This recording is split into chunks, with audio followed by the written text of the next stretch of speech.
Humanity has spent thousands of years trying to perfect the art of torture. We've laid bear traps, we've drowned people, we've hung people, we've cut people up, but this all pales in comparison to what was released in 2022. This is Blaze Black 2 Redux, a rehashing of Drayden's original Blaze Black 2 overhauled by Aphex Cubed. This version of the game adds new fights, encounters, the fairy type, and a lot of pain. For this playthrough, I'll be using hardcore Nuzlocke rules because I wanted the full Redux experience. I played on the infamous challenge mode, hard capped every non-gym leader boss, required myself to fight every single Hoenn gym leader, and all weather setting moves and abilities, and pretty much every stat boosting move. If there's one thing that I will tell you now, it's that this game is unforgiving. Your choices matter, and your starter selection is no exception to this rule. You can pick Snivy and pretty much just throw your run immediately. It really struggles in the early game and just isn't good enough later on to justify it. Temping is pretty good, even if it's paired with Simisage, who kind of fucking sucks. The downfall of most pig runs is consistency, and the fact that you will likely have to rely on Simisage to do anything whatsoever does not help that prerogative. I think pig runs have a lot of juice on more lenient rule sets, but for what we want to do, there's an obvious choice. Oshawott has shell armor and can basically carry you through the early game, while also being a legitimate contender for multiple crucial late game fights in the Elite Four. It's paired with Simisear, which is the best of the elemental monkeys in my opinion, and it actually does stuff. The first few encounters you get will be fairly crucial in deciding how ass your early game is going to be. So much so that if my early game pack was really that bad, I'd probably just reset. I think it's fair to say that you can get out of the early game with pretty much any box, but early deaths are brutal in this game, and the last thing a run like this needs is a bleeding box before like the third gym. With all that being said, you couldn't pay me $1 million to run a Roxanne fight with Pidove, Venonat, and like Cubchoo on my team. This attempt, I pull Purloin on Route 19, pick up my Monkey in Flakessi Town, and then hit Sawaddle on Route 20. Purloin and Sawaddle are two of the best Pokemon you can get in the early game. Purloin evolves pretty early into Liepard, gets Fake Out at just level 11, and is great into Roxie. Sawaddle, well, I'll explain later, but this might be the most invaluable Pokemon in the entire game. At the ranch, I grab a Machop, which I think is kind of slept on, but it's definitely not the best encounter here. Before we do anything else, there's a rival fight, which is pretty easy. We're then given an egg at the ranch, which hatches into Spheal, and while it's not terrible, it's definitely far from the best thing that we could have gotten. Overall, this is a good early game pack, especially considering how bad some of the stinkers on these routes are. A lot of these first stage Pokemon have no buffs and terrible movesets, so they're basically dead weight until they evolve. This brings us to the first major battle of Redux, which is the notorious Flakessi Ranch Grunt Double Battle. This fight was once the bane of every Redux runner's existence, but it's been nerfed quite a bit on the more recent patches, and these days, I don't think it's all that bad. The Grunt leads with an Intimidate Growlithe and a Mienfoo, both of which are fairly annoying. Growlithe gives Mienfoo a helping hand as I attempt to fake it out, but lose a speed tie and get faked out instead. This isn't a huge deal though, since a Super Fang from Spheal can cut Growlithe's HP in half. I miss Whirlpool on Growlithe as Oshawott takes a helping hand boosted Vital Throw straight to the dome. The next turn, my Whirlpool is finally able to connect and starts racking up residual damage, which is eventually able to KO Growlithe. This brings Axew in next, which can do a few different things here. It goes for a soft payback as I stack Super Fang and Infestation on Mienfoo. Spheal then eats a Vital Throw, which absolutely would have killed me if it crit. I tend to play these early fights pretty aggressively since you lose way too much tempo trying to mitigate risk. Sacking this early in the run really hurts your box moving forward, so the risk is worth the reward in my opinion. However, this is attempt 15, so you know I balled a little too close to the sun a non-zero amount of times. After some repositioning, S-Toss plus Bug Bite can take out Axew, which baits in Joltik, who goes for Struggle Bug, dropping both of our special attack stats. S-Toss from Machop can take out Mienfoo, and we can 2v1 Joltik from there for a big win. Roxanne lies between me and Gym 1, and she is absolutely not worth fighting for the excellent reward of 2 berry juices. Roxanne leads with Anorith, who I decide to beat with Machop,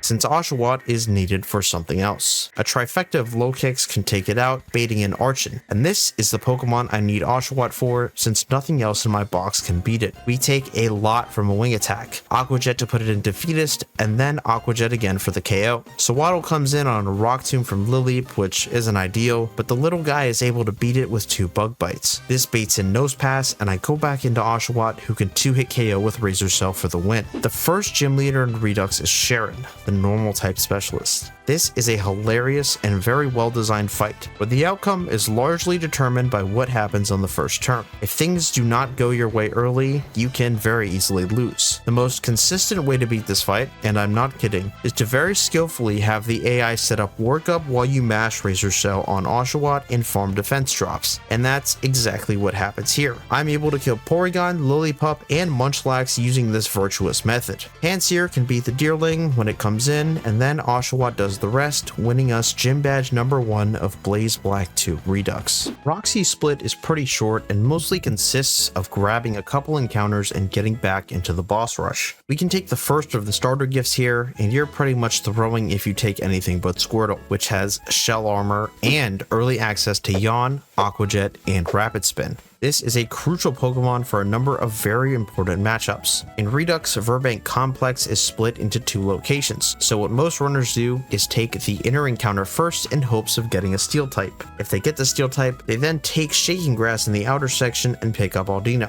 With those 2, Roxie's Ghastly can be easily PP stalled, and if Audino has Regenerator, you can basically PP stall half the fight. In 14 attempts, I had not gotten one singular Steel type, and on attempt 15, it was no different. Welcome to the team Growlithe. This Growlithe did however have Flash Fire instead of Intimidate, which I greatly preferred since immunity abilities are extremely valuable. I decided to just roll the outside location for an encounter that could potentially help me into Roxie, and I get Weasel, which is pretty much useless. After loading up the box, the boss rush resumes. It's time to take on Brawly, the fighting type specialist, who gives a very worthwhile reward, a Metatite egg. A good Metacham is an extremely valuable encounter later on, so you should definitely do this fight even if you don't require it. This battle tends to be pretty nasty, but we have a trick under our sleeve. It just so happens that you can make it rain whenever you want in Virbank City before the fight starts. Not really sure how, but it opens a lot of possibilities up for us. Brawly leads with Monferno, and I lead with Duat, who gets double kicked while getting the monkey down to its sash. Aqua Jet then takes the KO, and this brings in Brawly's Metatite, which is normally pretty difficult to deal with. But the big advantage of leading with Duat is that you can just chain kill it and make it not exist. Brawly's Machop is a pain in the ass, and it's very difficult to beat if you don't have fighting resistance. It has no guard and dynamic punch, while the player has no access to person berries. In order to avoid confusion, I first attack it to see if I can win the 50-50 for bulk up or dynamic punch. I lose and take a dynamic punch straight to the face. I pivot through Sawaddle and back into Duat to reset my status and take the KO. Celio gets crit on the switch in from Sock, but is able to get it to sleep with Yawn, allowing for Wartortle to beat it. I decide to stay in on Makuhita. Wartortle is able to beat somewhat fraudulently, although I had a couple other slots in the back that could have dealt with it. This win gets us access to the Metatite egg, which pays off in a big way for me. My Metatite has a plus speed nature, which is absolutely huge for its viability. At one point, Roxie was the bane of every Redux runner's existence, but on the newer versions, she's not as bad. You usually still have to dodge a few crits if you don't land a steal, but most of the time, you win. Wartortle is a perfect counter to the lead Trubbish, since it can put it to sleep with Yawn and Rapid Spin the toxic spikes away.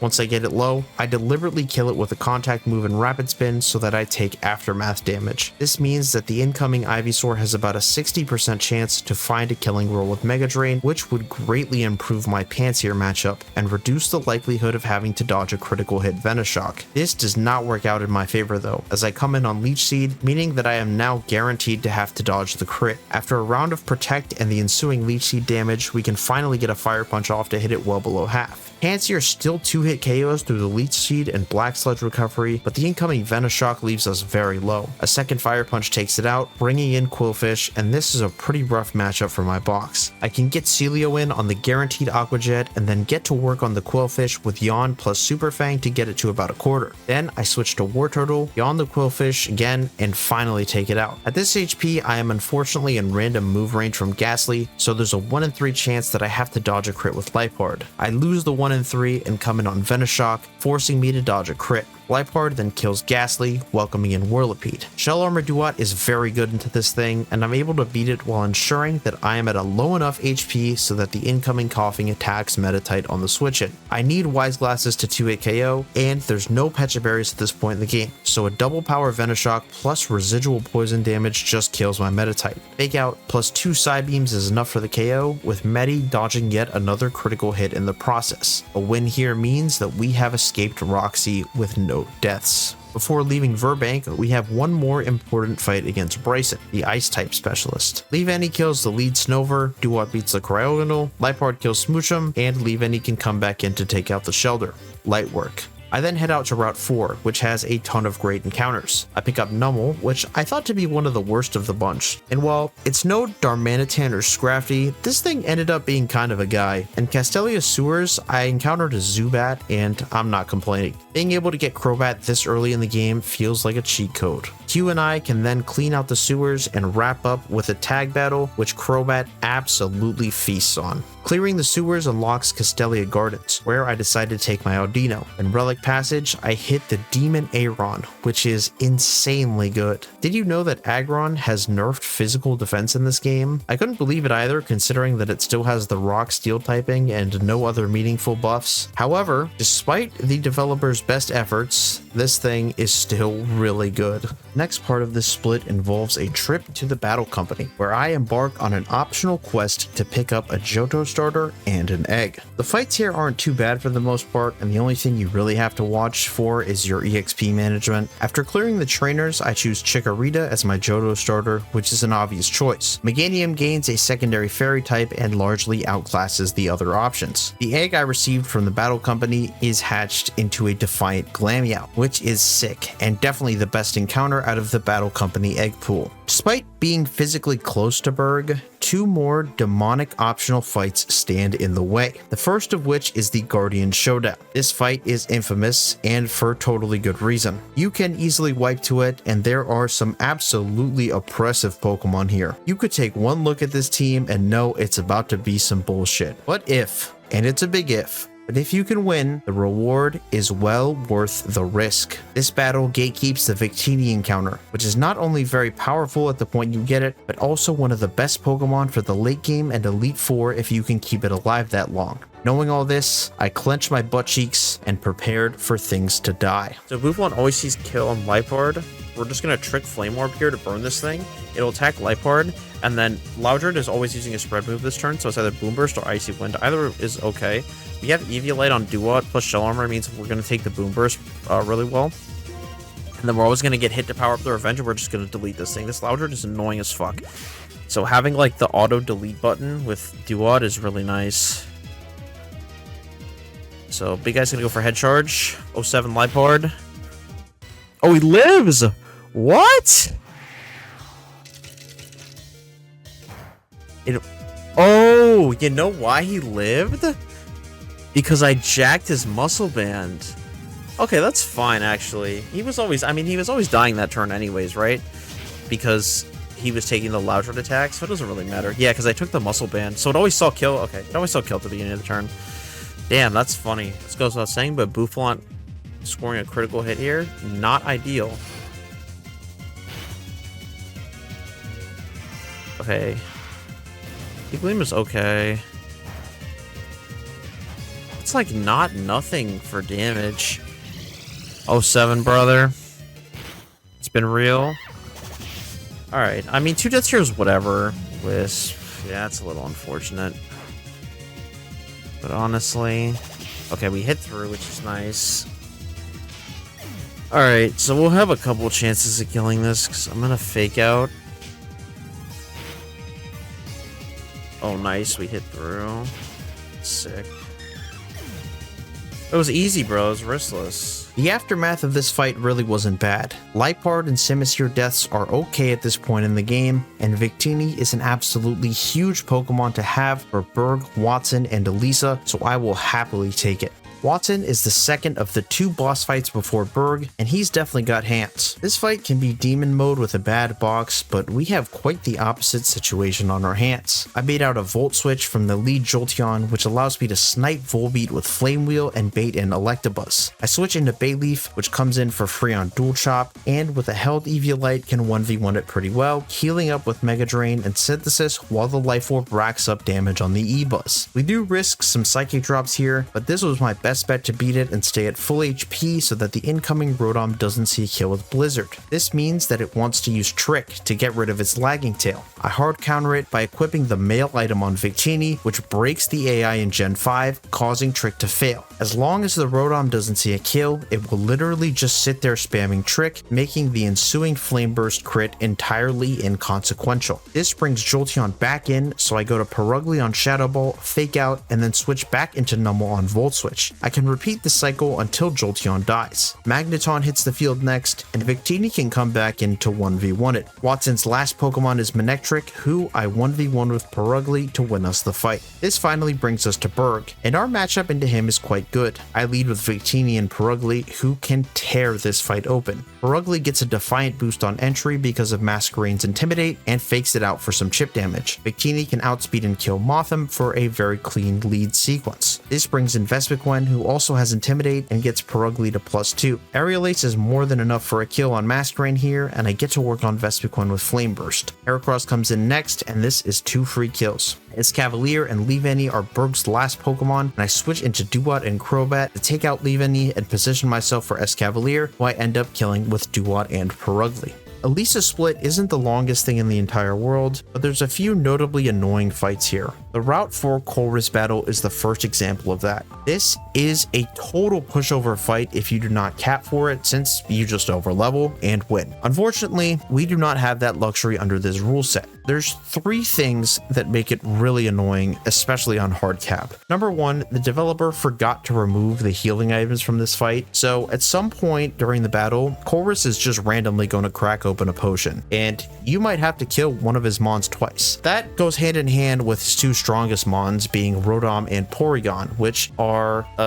pretty nasty for this point, especially the Rotom. The Rotom can paralyze you and has 2 flinch moves, and the Porygon 2 with Eviolite is stupidly bulky and has Tri-Attack, which is a move that can status you in 3 different ways. And keep in mind that pretty much every boss fight in this game causes you to be auto-healed before you run into it, so you can't exactly pre-status to beat it, and even if you have a mon that you could pre-status, you still have to switch in on it, and it's just a total pain in the ass. If you don't have the right encounters or like a ghost type to PP stall it, this thing can send you back to Aspersia City very quickly. The lead Magnemite is super free at least, and is easily killed by Metatite. This brings out Rotom, and my plan is to incinerate it twice with Victini so that the healing item doesn't get used. After that, I'll kill it with Flame Burst. Of course, Victini gets crit, so our plan is now totally out of whack. I bring in Arcanine, who can covet to put it in Flame Wheel range, and then take the KO without the potion being cracked. This baits in the Metang, and I beat it with Perugly, who then baits in Clink, and I chip it down with a knockoff, and I'm hoping to tap U-turn here in an effort to get out of here deathless, but Colress decides to crack his potion, so my play is to no avail. I bring in Arcanine to kill this thing, which baits in the Demon Porygon 2. As I had initially planned, Audino has to make a valiant sacrifice here to get Duat in for free. With an Eviolite, I can tank the baited out Psyshock and can't get crit because of Shell Armor, so Audino's sacrifice was absolutely not in vain, since beating this any other way would have risked crits or status. On the way over to Nimbasa, I stop by the Desert Resort and pick up a Sandile, which is a sweet pickup.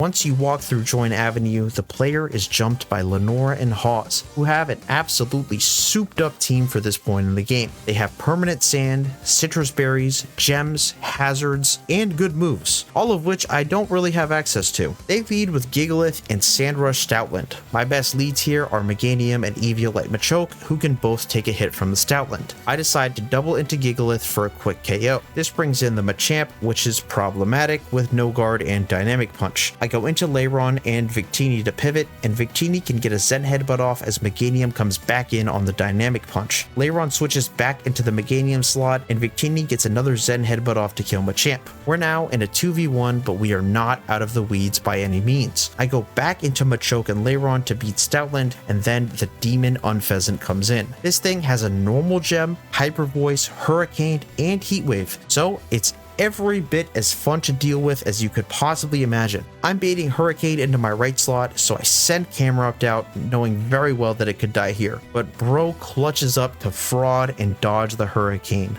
Insane plot armor. Both Pokemon eat a Hyper Voice, and a double up from Camerupt, and Leyron wins us the fight with no deaths. After beating Lenora and Hawes, we can reload the box. Molga on Route 5 is a solid pickup, although missing out on Motor Drive is a little unfortunate. Gothita is a super underrated Pokemon in Redux, and a nice pull here. I roll Carnivine in Lost Lorn Forest, which is absolutely horrific, barring one little niche. The Anvil Town encounter is gatekept by a tag battle versus Ingo and Emmett, although this fight is not bad at all. After beating Ingo and Emmett, I take the subway to Anvil Town, see some Lottie twins, and I'm given the choice of a Hoenn starter. Once upon a time, you could choose Sceptile and abuse gems and pinch berries with Unburden. But since then, gems, pinch berries, and pre-damage have all been nuked from the game. So Sceptile is basically useless now. My starter choice came down to my Flannery matchup. If my Flannery looked really bad, I would probably have to take Swampert, which is good, but nothing crazy. If my Flannery looked good, I was taking the Chicken. Blaziken does not have speed boost in this hack, but it does have its base speed stat buffed and a really good move pool. It's one of the developer's best cooks, and a take on Blaziken that makes it really good, but not outright broken. A good Blaziken can absolutely pop off in Redux, and the Chicken that I receive has a naive plus speed nature and a 26 attack IV, so you know it's an absolute demon.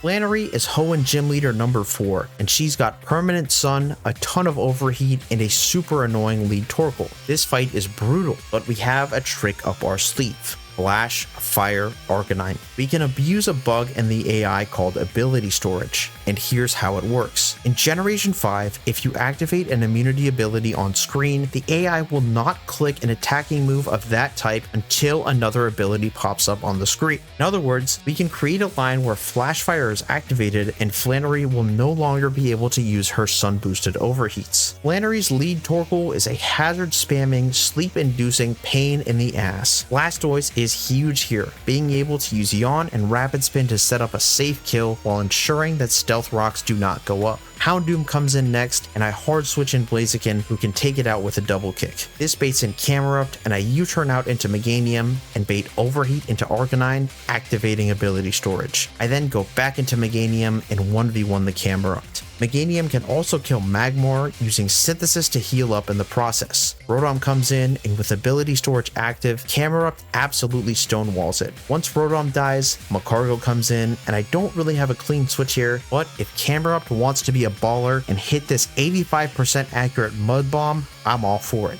I can die to a high roll crit, but I have a healthy Samurott waiting in the back for a revenge kill. I just don't have the good switch. My Demon Camel balls hard and hits the Mud Bomb, taking care of Magcargo with no issue. Elisa's fight is the first triple battle of the game, which can be pretty annoying, especially since the Lantern is a total dickhead. But like the Flannery fight, we do have a trick up our sleeve. Allow me to introduce you to the power of Leave Annie. As I mentioned earlier, almost every boss fight in Redux auto heals you, so using pre-damage as a strategy to create consistent baiting in multi-battles is not an option. If you want a baiting Pokemon, it needs to be under-leveled, and Leave Annie is the best bait there is, largely because it gets Protect by level up. Having terrible typing also helps this case, because later on in the game, it won't need to be under-leveled to be good bait. Leave Annie is the only Protect bot in the game that can also function as a real team member, and that's what makes it so good. I lead with Victini, Leave Annie, and Medicham. I decide that my first priority is to kill Lantern, so I bait moves into Leave Annie and double up into the middle slot. Next turn, I switch Leyron into my middle slot, and I'm able to take 2 kills on Electivire and Zebstrika. With Victory Star active, we get 99 accuracy on Zen Headbutt and over 100% accuracy on Jump Kick, so we don't have to worry about crash damage. Raichu and Stunfisk are out next, and I switch Camerupt and Leave Annie in while taking a shot on Raichu. I kill Raichu and Emolga while drawing in another another set of moves, and we're now in a 2v1. Blastoise takes the middle slot, and we can clean up for a stress-free Elesa win.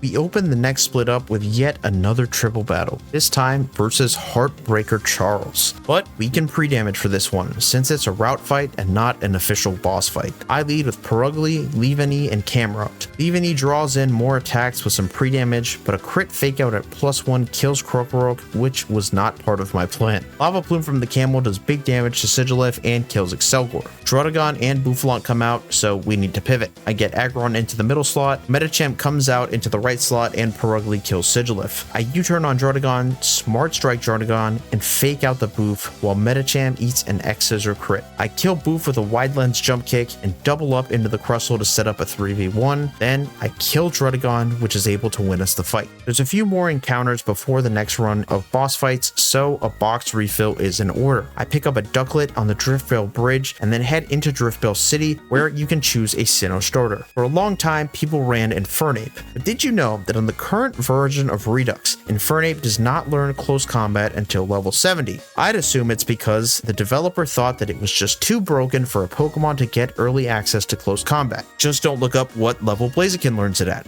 Nowadays, most runners choose Empoleon since the typing is insane and it has a ton of good moves and favorable matchups. I follow suit, and frankly, I'm not sure my decision would be any different if Infernape had a good learn set. That's partially due to how good Blaziken is, but also a testament to just how valuable Empoleon's traits are. After grabbing the Sinnoh starter, I pick up VA Chinchou, Diglett, and Magnemite before the next round of fights. Back in Driftvale City, you're tasked with fighting Rude. I Volt Switch on the lead Bouffalant to set up for a Medicham kill. This baits in Chandelure, and I go into Crocodile on Shadow Ball and kill with Dig. Swoobat gets popped by an Analytic Volt Switch from Magnezone. Perugly chips down Stoutland to set up for an Aggron kill, and after a bit of pivoting, Blaziken can kill Zoroark. Hoenn Gym Leader number 5 is Norman, and this team is fucking crazy. It's genuinely one of the most demonic mono-normal teams I have ever seen, including Bandit, which is a normal ghost type in Redux. This fight is absolutely terrifying.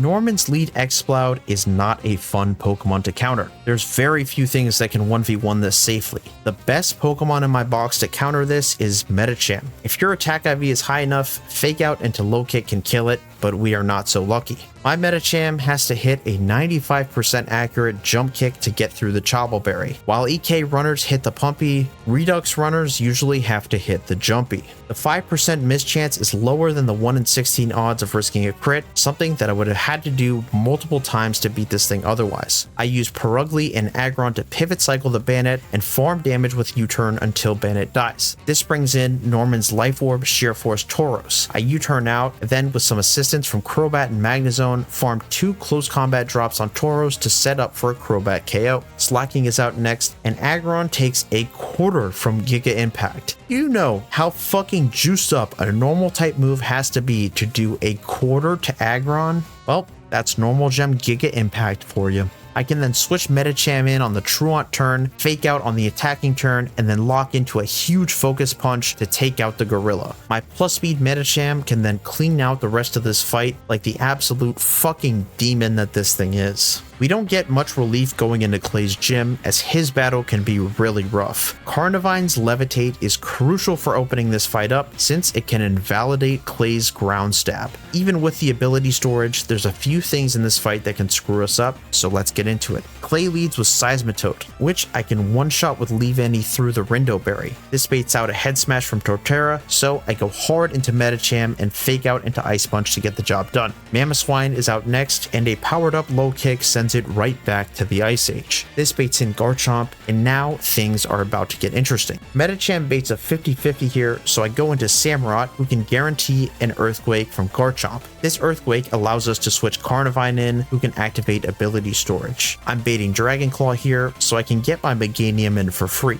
You may notice something about my Meganium's moveset, specifically the lack of Fairy-type moves, which Meganium does not learn until you get to the PWT. There's very few things that beat this is Garchomp, and this adds insult to injury. Meganium has to click Mega Drain here, but there's a couple things that can make this matchup a little less brutal. A good HP and defense IV on Meg will pretty significantly neuter the E-speed damage. My Meganium has an HP IV of 3 and a minus defense nature, meaning that it is taking about 30% from E-speed and additional sand chip every single turn. A good special attack IV can guarantee a 4-hit KO on Garchomp. My Meganium's special attack IV is a little below average, therefore it has a range to 4-hit KO. The Overgrow ability can get you out of tough spots if you get hit low enough, but my Meganium has Serene Grace here, which is definitely a little unfortunate. Despite all of these things, my Meganium is still a great Pokemon, but in the context of this matchup, this is about as rough as it gets. I have to burn a Citrus Berry as well, which is still a limited resource at this point in the game. The recovery from Mega Drain does mitigate the E-speed damage a bit, but we are dodging crits like crazy.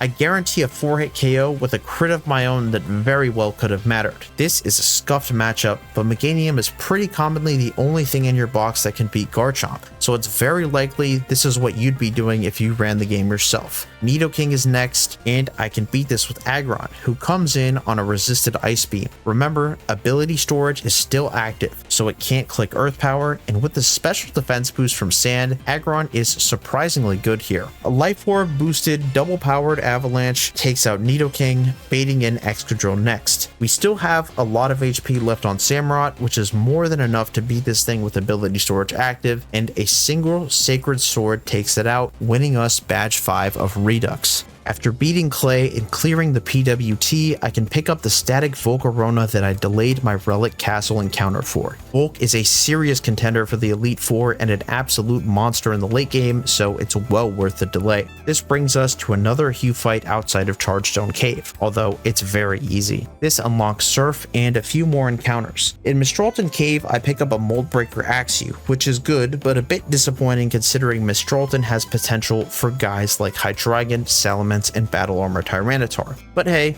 at least we beat the Kangaskhan allegations. The developer also removed the Guidance Chamber as a unique Met location, which I think is kind of terrorism. But on Route 7, I can pick up a Watchog, which is exactly what I wanted before the 6th gym. I'm given reparations in Celestial Tower though, as I grab a Litwick with Flash Fire, legitimately one of the best Pokemon in the entire game. Chandelure is absolutely broken. Route 7 has a pretty infamous double battle known as the Fairy Twins, who pack a loaded team of, you guessed it, fairy types. We are exceptionally well equipped for this battle, however, and a pre-damaged Leavanny and Crobat set up a lovely lead sequence to deal with the Prankster Whimsicott and Bellydrum Azumarill. Clef and Granbull are out next, and I can get Empoleon into my left slot while drawing in a double target. This Clef can spam Icy Wind, so we have an opportunity for Emp to go absolutely crazy here. I can kill Granbull with Empoleon and switch Aggron into the right slot. At this point, we formed 2 Defiant boosts and a Nuclear +4 Aqua Jet is online. The incoming Rapidash is the first victim and absolutely folds while Aggron gets pretty close to taking Clef out. Mawile is next, and Emp can take the kill on Clef and wear down Mawile as I switch around in the other slot. After clearing Route 7 and getting to Twist Mountain, Colress challenges us to yet another boss fight. This is the infamous Fakemon battle, where your team of 6 goes head to head with 4 of the biggest demons from Pokestar Studios. The lead MT is notoriously annoying, and you usually have to use Blastoise for it, but my Mach Speed Chicken gives me an easy button with close combat. I U-turn out, then pivot through Aggron, into Lantern to activate Volt Absorb's ability storage, then back into Aggron to 1v1 it. Avalanche is my best anti-flying tech, since all the rock moves in this game have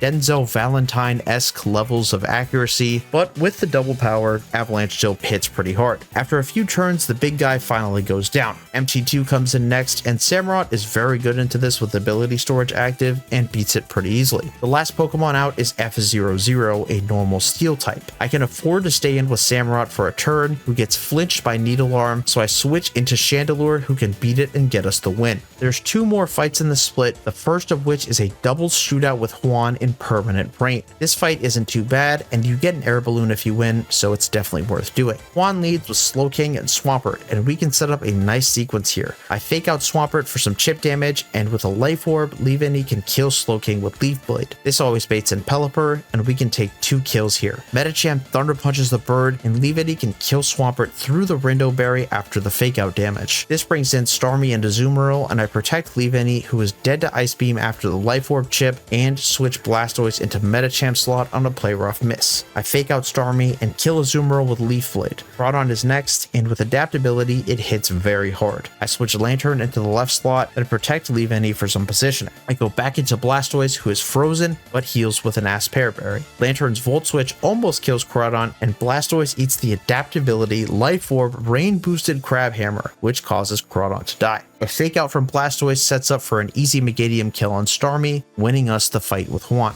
Skyla is gym number 6, and this fight is crazy. A lot of triple battles can be trivialized with hyper offense, but this team is turned all the way up. It's genuinely horrifying. There is a heinous amount of Hurricane spam, especially at a point in the game when you don't have Person Berries. Keeping tempo in this fight is insanely important, and it's incredibly hard to beat Deathless. Skyla's starting trio is Pidgeot, Gliscor, and Jumpluff. I open with Aggron, Floatzel, and Crobat. There's a lot going on here, so let's get into it. Jumpluff has Prankster, but sees a kill on Floatzel, so Crobat can outspeed and kill it with Cross Poison. Floatzel Ice Punches Gliscor, and with a Life Orb, it takes the KO. We can also control what Pidgeot does here, exploiting a quirk in the Gen 5 AI. It calculates spread damage moves as singles damage, so Pidgeot thinks it sees a kill on Floatzel with normal gem Hyper Voice, but it actually doesn't. Floatzel lives the hit. If this crit, we are in a little bit of trouble, but I did have a backup line. Aerodactyl, Togekiss, and Swanna hit the field, and I swap Lantern into Aggron slot, Aqua Jet to Chunk Arrow and break the sash, and go up with a Fly to dodge a potential head smash, although Aerodactyl opts to EQ here because it also sees a kill on Floatzel. I sacrifice Floatzel for a free switch, and then Togekiss protects as I fake out Aerodactyl while Crobat comes down with Fly. Blastoise takes a Hurricane from Swanna, while Lantern kills it with slow Volt Switch. I switch Aggron back into the middle, Crobat kills Arrow, and Togekiss misses a Hurricane on Aggron. Molga does some chip here, and we clean up for badge number 6. Definitely a little lucky, but this fight is crazy. There's a long road ahead before Drayden's gym, and that road begins with 2 more encounters. Trace Curlia in the Strange House and Rhyhorn outside of Reversal Mountain are welcome inclusions to the squad. Once you enter Reversal Mountain, an absolutely demonic fight awaits. Welcome to Bianca's personal hell, a double battle that is diabolical on all levels. This team is built to make you bleed. I found the Musharna, Serperior, and Emboar to usually be the worst defenders, but everything in this fight can fuck you up to some extent. Planning this battle is like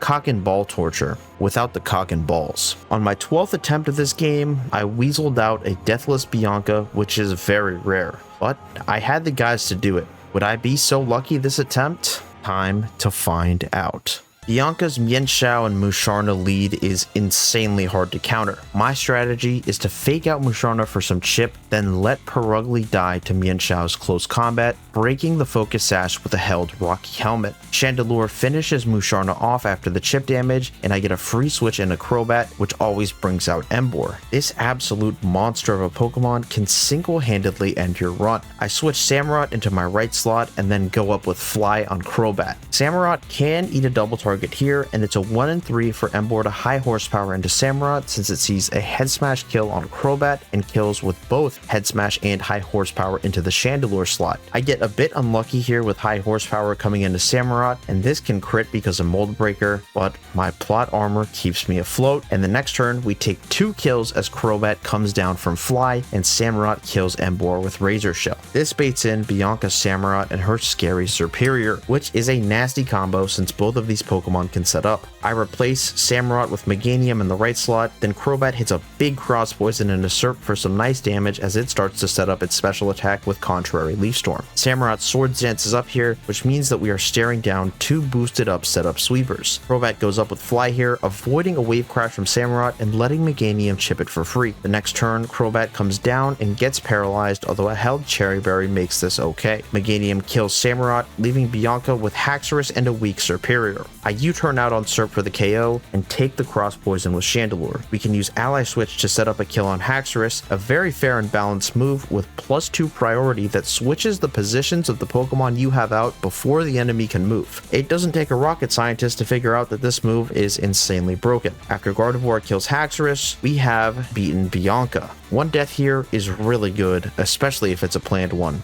A big box refill is now in order, and we load up on encounters. I hit the water routes and grab Seal, Water Absorb Frillish, and Staryu. On Route 14, I run Shaking Grass to try and get Altaria, but I miss it and get Wigglytuff. I am never punished though, since I hit Swablu in Abundant Shrine. This is why you never stop gambling. Before we can do anything else, there's a rival fight in Undella Town. Blastoise beats the Swellow, Moldbreaker Haxorus can kill the Eel, Meganium beats the Serperior, Samurott beats the Camel, and I can set up a slow Volt Switch kill on Starmie so that I can click Outrage with Haxorus to absolutely nuke Flygon. After beating Hugh, I head up Route 13 and pick up a Tangrowth, say hi to Cobalion, which is now level 80 in the wild because of a special someone, and head into Laganosa Town. Once we get there, we are faced with the first of about 15 Zinzolin fights, and despite this one being a tag battle, it is totally free. On Route 12, I decided to roll Shaking Grass for a chance at Staraptor. I have Magnezone out on this thing, knowing that it doesn't have close combat at this level. But what I did not consider was that these Staraptors know Final Gambit, so this thing just fucking kills itself, and I am -1 encounter.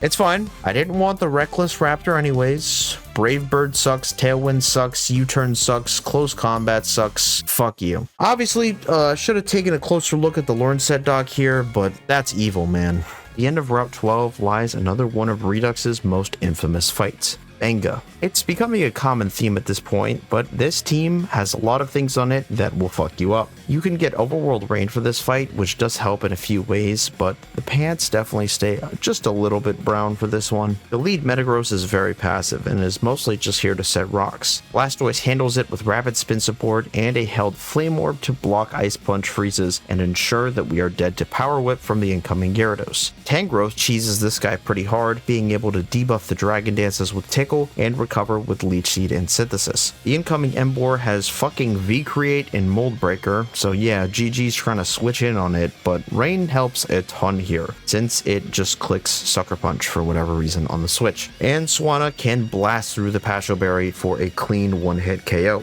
Garchomp is up next, and I was never not box checked by this thing. My best play is to pivot through Aggron on a Dragon Claw and bait Earthquake into Carnivine, which activates ability storage. This causes Garchomp to Swords Dance as I bring Aggron back in. I was hoping it would attack me here to power up Avalanche, but no dice. It's now at +4, and I have to dodge a crit. Doesn't matter though. Fucking Stone Edge miss, baby. Of course, I get absolutely bailed out by some bullshit. Anyways, I'm dead to Mach Punch from the incoming Conk here, so I can just go into Starmie and clean up the rest of this fight for a very undeserved, wacko-esque, deathless win. On the way to Opelousas City, I grab a Lapras, then Carablast on Route 15. This thing evolves into a Shell Armor-ass Cavalier, so that's pretty good. Hoenn Gym Leader number 7 is Winona, and this is a doubles Perma-Rain Hurricane spam session. At the very least, I do have 2 Person Berries for this fight, so Hurricane Confusion doesn't totally fuck us, but this is a pretty tricky roster to navigate. This fight also unlocks the Department Store Rotom encounter and access to Rock Climb, so I'd recommend doing it, even if you aren't requiring the Hoenn leaders. Winona leads with a Swift Swim Mantine and Multi-Scale Dragonite. I bait a double target into the old reliable Leavanny and fire off an Ice Beam with Lapras to break Multi-Scale on D-Knight. I switch Aggron into Leavanny slot, then Ice Shard Dragonite for the KO. This brings in Rotom, which calls for a double switch into Rhyperior and Lantern. I then go to Lapras on the right slot, which activates Lapras's Water Absorb. Meanwhile, Lantern soaks the Rotom, neutering its damage output and making it vulnerable to electric-type moves. I can then bring Rhyperior into the Lapras slot and fire off an absolutely nuclear discharge to crack Mantine's Walkenberry and get big damage off on Rotom. I bring Lapras back in on Air Slash, then take a KO on Mantine with Thunderbolt. Altaria is in next, and I use Rhyperior and Leavanny to reposition. I bait another double into Leavanny, then fire off a big Avalanche into Altaria. Next turn, it's a hard Magnezone angle, and Altaria's Life Orb takes care of it as a big Rock Slide takes out Rotom. Pelipper and Drifblim are Winona's last 2 Pokemon. I get back into Leavanny and Lapras, bait another double, and Thunderbolt to kill Pelipper. One more pivot into Magnezone lets Lapras take another kill on Drifblim, winning us the fight. I pick up my Rotom encounter in the department store and then head into Drayden's gym for another double battle. We have some really good tools for this fight though, so it shouldn't be too hard. I lead with Rhyperior and Blastoise and immediately get to work. My strategy here is pretty simple. Set up a line to get my fairies under Tailwind. This starts with a fake out into Latias and a wide lens high horsepower to KO the Fire Dragon Charizard. This always baits in Sceptile, and now I switch into Meganium and Altaria. The play here is straightforward. Set up Tailwind and double into the other slot while keeping the Sceptile alive. This allows me to kill Latias, Haxorus, and Salamence. Flygon is Drayden's last Pokemon, so I switch Altaria into Escavalier and take a shot on it with Meganium. I reposition a bit as I kill Sceptile with Twin Needle from Escavalier, which bypasses the Focus Sash. I can then very easily 2v1 the Flygon for the big W and badge number 7. After beating Drayden, Team Plasma freezes a bunch of shit, and I get the pleasure of fighting Zinzolin for the second time. Blaziken takes 3 kills off the rip here, and a double pivot through Rotom and Wigglytuff sets up a Magnezone Volt Switch KO, which lets Samurott kill the final Pokemon, Weavile. After leaving Opelucid, I head up through the Marine Tube, which was always my favorite part of the vanilla games growing up. Once we get to Humilau, we pick up Relicanth, Luvdisc, and Parasect, which, why the fuck is Parasect here? But that's another discussion in itself. At least Dry Skin is helpful for Marlon's gym. Before taking on Marlon's gym, we need to fight Tate and Liza. This fight is an absolute must on any run of this game. The twins guard the Protect TM, an absolutely vital tool for the late game multi-battles and Elite Four. This is a 6v8 with 4 Pokemon on each side. Despite the intimidating nature of the format, this fight is simpler than it looks. Mr. Mime and Claydol get things rolling for TNL as I open with Volk and Chicken. Turn 1 is simple. Flare Blitz Mr. Mime, Bug Buzz Claydol. This brings in Solrock and Lunatone, and 2 U-turns into Lunatone take care of the moon. I position in Gothitelle and Escavalier as Jinx comes out. I fake out Jinx, switch Chandelure in on Flare Blitz, and begin to go to work, using Ally Switch support for safe baiting, opening up the ability to farm kills on Solrock, Behem, and Medicham while the Jinx stays alive. We're in a 2v1 from here, so it's free eats for the rest of the fight. Protect secured. Marlon is a pretty generic, pretty straightforward doubles rain fight. Swift Swim Ludicolo and Swift Swim Poliwrath are the leads of choice, whereas Dugtrio and Parasect are mine. Dugtrio can draw in a double target, letting Big P take the KO on Ludi with Lunch. Starmie comes in next, and because Dugtrio is only dead to Hydro Pump and not Ice Beam, I can safely ally switch, take Poliwrath's close combat, heal up with Dry Skin, and kill Poliwrath after the defense drop. Pelipper comes in next, and I protect Parasect, Sucker Punch Starmie, and sacrifice Dugtrio for a free switch. This lets me get Lantern in for free. I then swap Parasect for Rotom, and Volt Switch Lantern out for the kill on Starmie. I get Big P back in, which assists me in baiting in Kingdra. I draw a double up into Big P and Thunderbolt the Pelipper. Kabutops is Marlon's last Pokemon, and it lets its presence be known by critting Rotom, but a Volt Switch breaks the sash and lets me get Trace Gardevoir in for free, who can Trace Swift Swim from either slot. This means that I can Aqua Jet Kabutops with Empoleon and outspeed and kill Kingdra with Moonblast to win us badge number 8. Once Marlon is defeated, you get on the Plasma Frigate and fight Zinzolin once again. But this tag battle is pretty easy despite Hugh's best efforts to absolutely throw. Then we head over to the Giant Chasm and pick up a Clef, before getting back to the Frigate, where we get to fight Zinzolin again. This go around is far and away the most interesting of the Zinzolin battles, and his team is pretty turned up on this fight. It's got 2 Snowcloak Pokemon and a lot of hard hitting blizzards in Permanent Hail, of course. Luckily, you have plenty of tools to counteract this, including access to moves like Smart Strike and Aura Sphere, as well as the Zoom Lens item. Zinzolin's lead pair has a pretty simple objective. Vanillix sets Snow, and Cryogonal sets Screens. Fake out to break the sash, Blaze Kick to kill Cryo. Mammo comes in next, and I swap into Victini, and the Victory Star plus Wide Lens accuracy boosts let me absolutely pop the Snowcloak guy with a close combat, then kill Vanillix with Fusion Flare. Walrein and Frostlass are out next, and I protect Victini and U-turn Blaziken out to get Empoleon in. Then I U-turn Victini out, and Zoom Lens Flash Cannon absolutely dogs on the Frostlass. It's pretty smooth sailing from here, since Machamp knocks out Walrein and Weavile for 2 KOs, and I officially never have to fight Zinzolin again, thank fucking Christ. Unfortunately, there's not much in terms of downtime since we have to go right into fighting Colress. His lead Behem gets blasted by Volk, who U-turns out into Lantern. This sets up some Rotom I'm on Rotom Violence. Magnezone is out next, and I Volt Switch to break Sturdy and absolutely toast it with Volcarona. Porygon Z hits the field, ready to blast anything that moves with Adaptability Hyper Beam. I need to sack here for positioning, so it's time for Watchog to die. This guy rode the bench like Patrick McCaw on the KD Warriors, so rest in piss, buddy. The free switch lets me unleash the chicken. Close combat shreds Porygon, and Blaze Kick takes care of Klinklang. Once Metagross comes in, I U-turn out into Crook on the Zen Headbutt and take it out with an Earthquake, getting us one step closer to the end. Before fighting Ghetsis, you have to get through the Shadow Triad. In Vanilla, this is whatever, but in Redux, the real Team Plasma final boss is the Shadow Triad Rotation Battle. Rotation Battle AI, while not totally random, is basically random, and it makes them insanely difficult to prepare for. This particular fight has a Basculin that is super nasty with Adaptability Wave Crash, so this thing can totally farm you if you fuck up. This fight opens with Bisharp, Venomoth, and Ninjask as I lead with Samurott, Magnezone, and Aggron.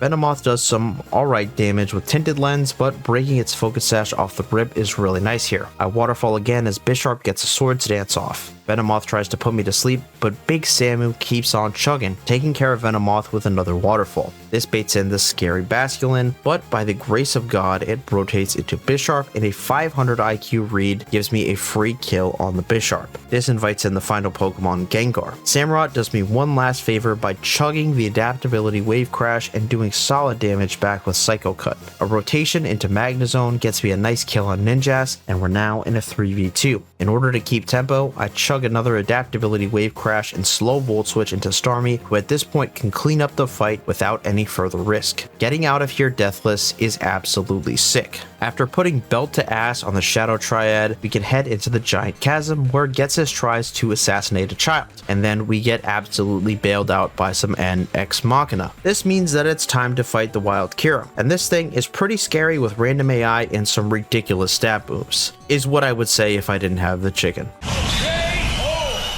Anyways, this Ghetsis fight isn't really too bad. He leads with a Cofagrigus, which does some absolute bullshit. My plan here is to stall the Trick Room, but the AI just has a seizure and double Trick Room, so eventually I just kill the Coffin with Crook. This baits in Electros, who I just kill with Meganium. Metachamp can come in on a Machamp Cross Poison crit and kill with Fake Out into Psycho Cut, also chaining the incoming Gyarados. I need to break Genesec's Sash, so I Bullet Punch it and then sacrifice Metachamp. Medi is a totally fine sack here and has more than served its purpose. It was a great encounter for so much of the run, but it was time to die. This free switch lets Chicken come in and get on cleanup duty, taking kills on both Genesect and Hydreigon. After beating Ghetsis and clearing the chasm, I decide to pick up my final round of encounters. A wild Mienshao almost kills itself, so I have to Master Ball it. Then I grab Bannet on Victory Road, which is alright, I guess, and my last encounter is a hidden Grotto Sneasel, an absolutely insane Pokemon and a legitimate contender for the Elite Four. After a few sacrifices to get through Victory Road and some item optionals, it's time for the infamous Weather Gauntlet. This is a series of 2 6v12 back-to-backs with healing in between, but your party, positioning, and item selection remain for the 2 fights. Each trainer has a team built around a specific element of weather. The first back-to-back is Hail and Sun, and the second is Rain and Sand. I wiped to these fights in my previous personal best run, so this was a big moment of truth. Was I forever destined to go back to Aspersia City, or was this run going to be different?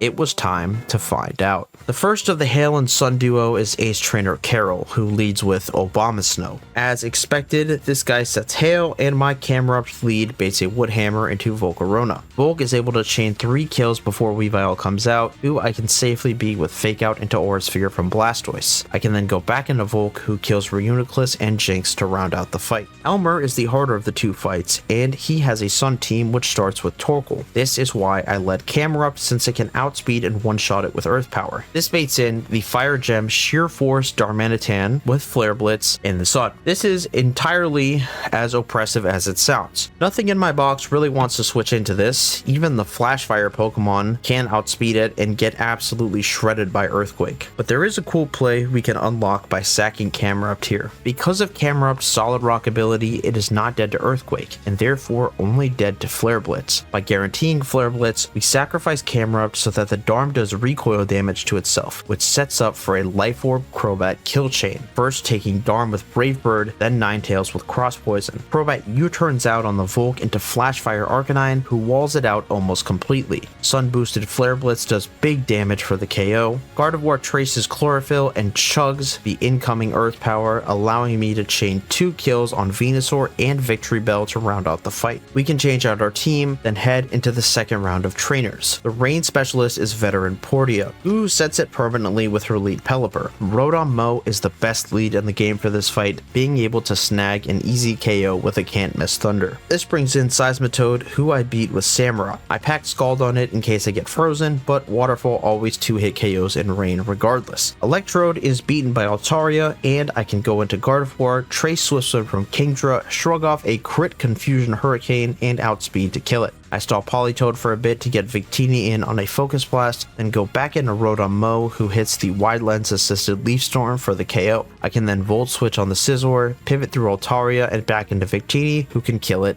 even in the rain.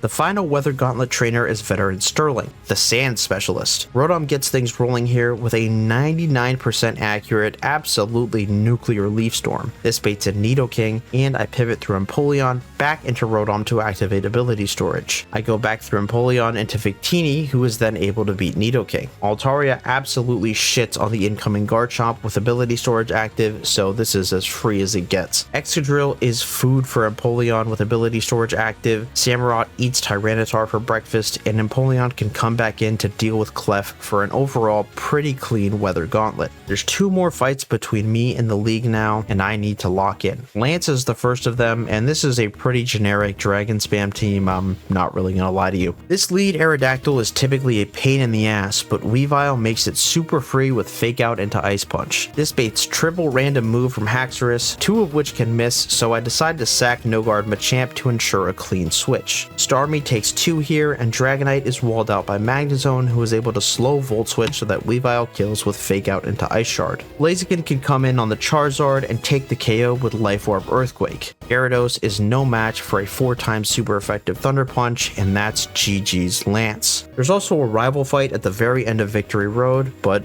this shit is free. Redux's Elite Four is crazy. It's a test of every battle style with 2 doubles, 2 singles, and 1 triple. Marshall is the first double and is definitely the easiest fight of this Elite Four. Chantal's triple battle is largely about navigating around the lagging tail Sableye and enabling your hyper offense from there. Caitlyn is the fight in the Elite Four that can really farm you. A doubles fight with the presence of Trick Room and Truck Manitan Z, the ultra bulky, special attacking Darmanitan that kills everything in sight. Deaths on Caitlyn are very costly since you usually have to sacrifice Pokemon to Grimsley, a menacing single battle full of Univa's nastiest dark types. If you can make it through all that, Iris awaits with her singles team that packs threats like a Life Orb Latios and Contrary Superior. While this all looks scary, I was no quitter and assembled a team of 6 of the strongest illicit substances known to man. Rabies the Victini, Test the Aggron, Fent the Samurott, Butane the Chandelure, Meth the Weavile, and Mothballs the Volcarona were my Pokemon of choice. I did this Elite Four live on Twitch, so if you're interested in seeing more content like this, definitely give it a follow.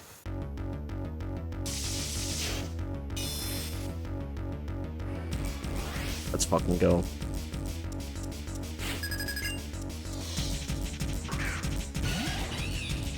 Alright, leads with Top and Ape. Teeny Aggron for the lead. First thing we're going to do is we're going to Glaciate. That drops both these guys' speed. It also breaks Ape's Sash, which is pretty important. We're just going to Protect here, bait double CC and Aggron.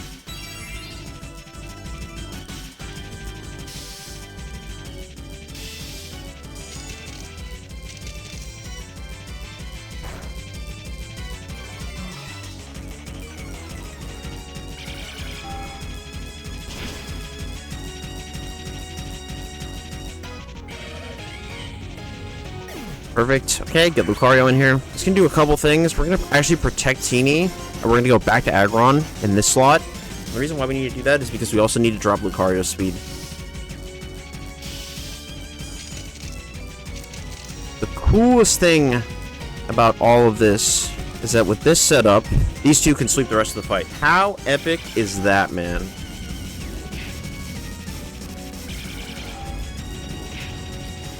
This is definitely the easiest fight.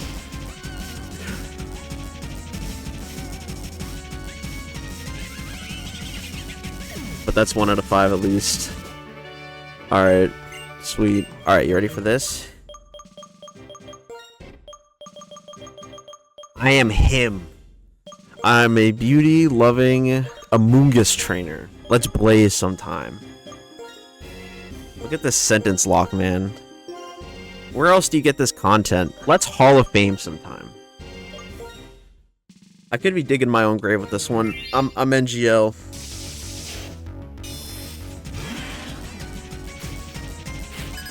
Alrighty. Let's dance. We're basically always baiting into the left 2 slots. And then the mail item is going to cause Sableye Trick to fail. Nasty Blood on his Magius is totally fine.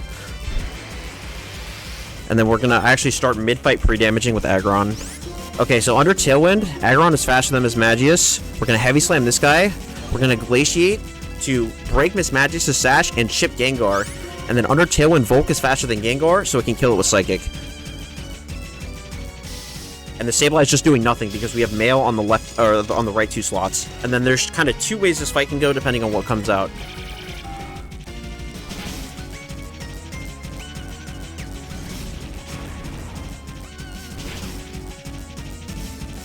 Perfect. Okay, we're getting Golurk and Jellicent here. There's a very good chance that we can bait a double here. Basically, what I'm going to do is I'm going to protect Aggron. Victini said a 1 roll of Shadow Punch from Golurk because remind his defense nature. Weavile is not dead to Shadow Punch crit. So we're pretty safe to go Weavile, and then we're going to Giga Drain Golurk just to crack the Rindo Berry.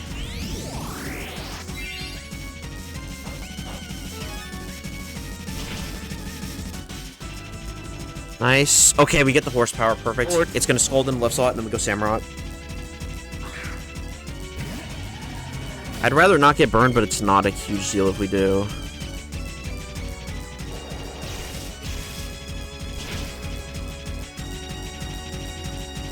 That's fine. Go Golurk.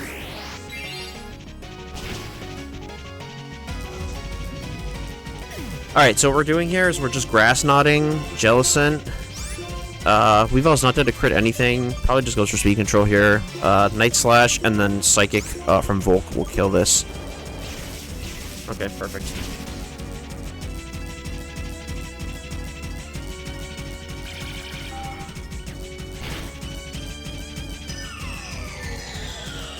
Absolutely hilarious fight.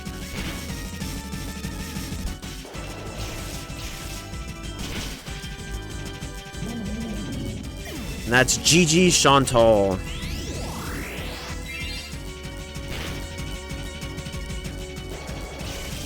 Cinema. Those were the easy fights. Am I a man or a mouse? Time to find out. Alright, the craziest thing about this fight is that it's basically a 4v6 and it's still scary as shit. Lead with Aggron and Volk here. Volk is going to outspeed and kill Musharna with Heavy Slam. That's why we needed the Metal Coat. Volk is going to outspeed and kill Slowbro with Bug Buzz. That happens every single time.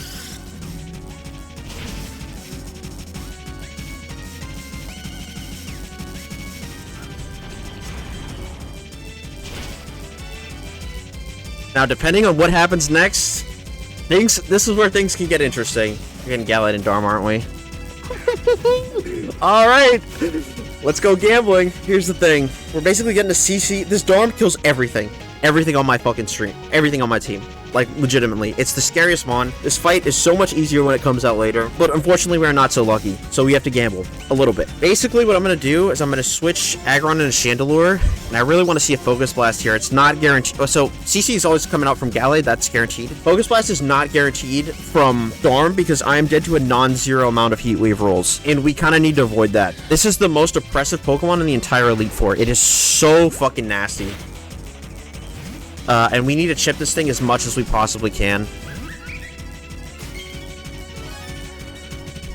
Okay. Okay, we get the Focus Blast. Perfect. Chandelure is always dead a Psychic from Darm. Chandelure's always dead a Psychic from Darm. It's literally just straight kills it with Psychic, Life Orb, Sheer Force. And then Gallade, if it attacks, is either going to Sneak or Psycho Cut. So we can go to Weavile in this slot, and then it can also attack Teeny. So I'm gonna protect here, and we're basically just gonna try and pivot cycle this until Darm dies. It's so fucking terrifying. And depending on where we are, I might try and kill these two at the same time. Okay. Sneak is fine, just don't crit. Then we'll get the Psychic. Perfect. Shadow Ball Darm, and we're just gonna try and pivot cycle this thing as long as we can. If we get a crit or drop here, it's Cinema.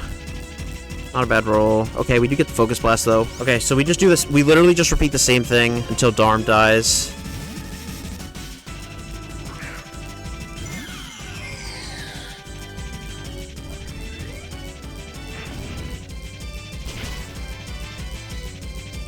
Okay, nice crit. Okay, Meta's coming out. I think I have to get rid of Metagross here. I wasn't expecting to crit that high key. Hit the range! This wasn't really part of the plan. Okay, that's unlucky. Oh, and it rock slides. Oh, he missed! Oh my god, I'm actually never punished. Holy shit. That's insane. Okay, nice. We're getting Psycho Cut. That's good at least. And you do it in a Weavile. You do it in a Weavile.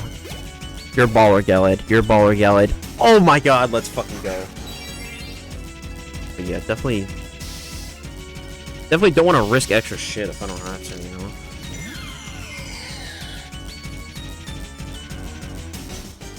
Why are you sneaking me? Oh, fuck, is it out of CCs? Okay. Oh, God. I did not think about that. Truck has been dodged. Holy shit.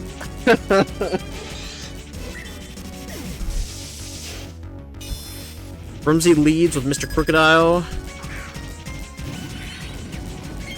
Bro is about to get the Volk. Bug Buzz to the fucking moon.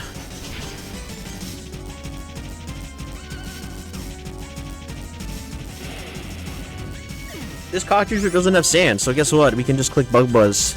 Goodbye.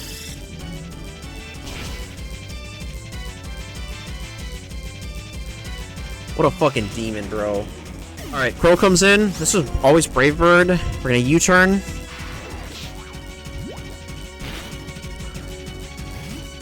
Into Aggron.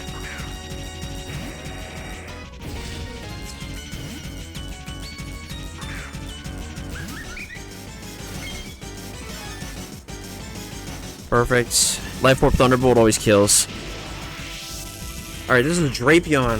Chandelure, it's been a fucking pleasure, buddy. I'll see you in another life. Except it's not Drapion. It's what Drapion uses Night Days. Zoroark. But I need the clean switch here. Especially because of Act Drop. So, Chandelure. 07, brother. Need the clean switch for Weavile here.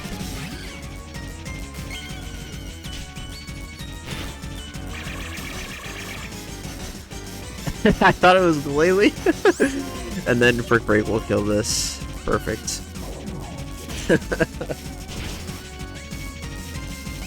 Alright, 2 months! We're almost there. Shark. Alright, this is always CC from the Shark. So we're gonna go to Volk. And then we're gonna get outsped. And we're gonna die to Waterfall. And I need this positioning. 07, brother. And then Samurot's gonna come in. And Samurot's gonna handle fucking business. Gonna be at 187, I guess, right? Because we kill this with Jet. Alright, let me see. Do we ever lose at 187? 71. We live 2 cross poisons. We're gonna get Shell Bell. I think we're good. Okay, SD here is actually good. DC? SD again? Oh my god, bro. What a fucking beast. This can kill. If not, we have Jet.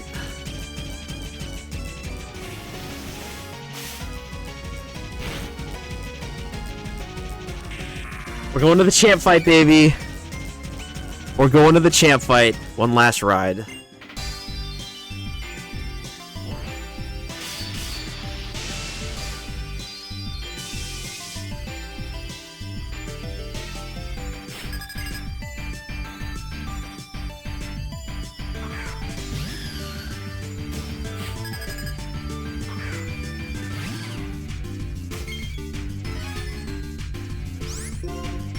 Alright, fake out. Ice punch. We need the fake out chip because we gotta kill through the Yachi berry.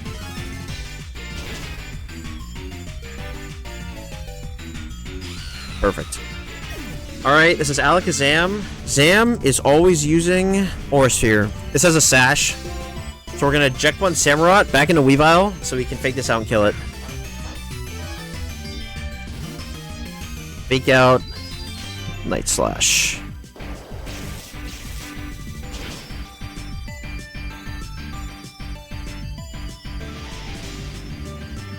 Alright, Kiss comes in. Also need chip damage for this thing. So we're gonna go eject one Victini. This is 50-50 Moonblast or Aura Sphere. Okay, get the Aura Sphere.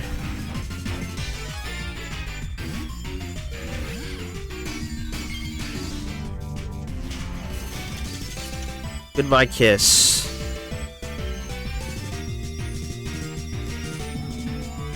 Alright, I think we get Emp next. Or actually, we might get Latios. I know, I think it's Latios, right? Yeah.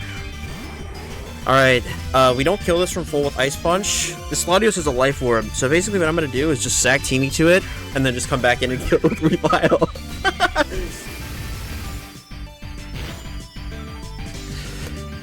Clearly, Revile needs Tough Claws. It's not broken enough. Ice Punch always kills this from here.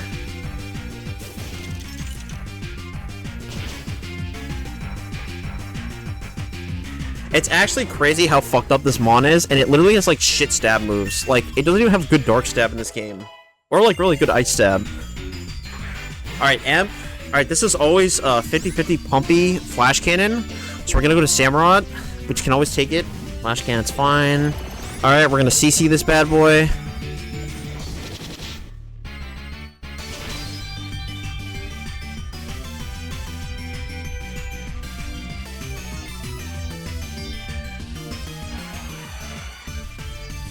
Alright, last Mon's Dragonite. Alright. Samurott, you are and always have been the best starter in Redux. Fuck Superior. Fuck Embor. Aqua Jet. Sacred Sword. See ya, my man.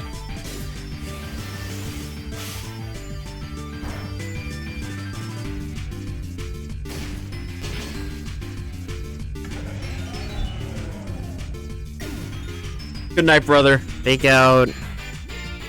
This might break multi-scale, it might not, I don't really care. Oh wait, I think it doesn't. I think that has a sliver of HP left. In which case, we beat Emerald Kaizo. Yep. We did it, Joe! We beat Emerald Kaizo!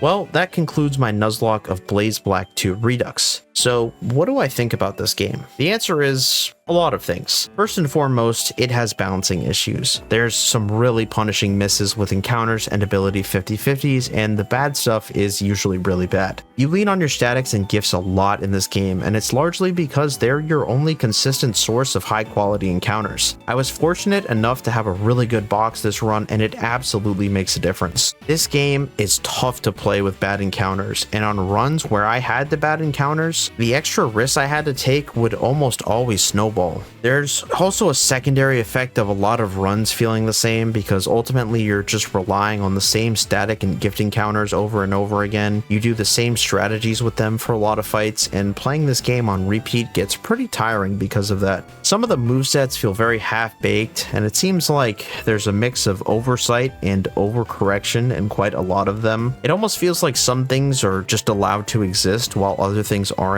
Even in challenge mode, you can get stuff like a Moxie, Dragon Dance, Salamence, Drought Torkoal, and Drizzle Pelipper. Meanwhile, Miss Magius had to have Levitate removed and its speed nerfed because Ghost Fairy types are too broken. It almost seems like the developer would pick and choose what Pokemon they wanted to balance as opposed to just balancing out the decks as a whole. Some of the weather fights, mainly Flannery and Clay, feel very oppressive without ability storage, and not having it drastically increases the amount of risk that you have to take. It's pretty wild that the safest way to beat those fights is to capitalize on a game-breaking bug in the AI so that you don't have to dodge crits out the ass. I don't dislike hard hacks at all, but if you restrict the player and want to wheel out crazy teams, you have to execute well for the game to feel healthy, and the execution just isn't there most of the time. I don't hate everything about this game. I think the base elements of the hack are good. I really like the idea of a Unova boss rush, and I think that the game, with the exception of the last plasma split, is really paced pretty well. Some of the optional quests are really cool, like fighting Brawly for the Metatite egg or clearing out the battle company in Castelia City. There are good events and quality of life changes. I think the Colress fake mon fight is kind of an instant classic, and stuff like the weather gauntlet is cool. There are definitely a lot of good features in this game, and I think that the game definitely does give you tools, but I think they just get overshadowed by the poor balancing. I may have developed some amount of Stockholm Syndrome while playing this game, but I really do think that there is something here. Fortunately,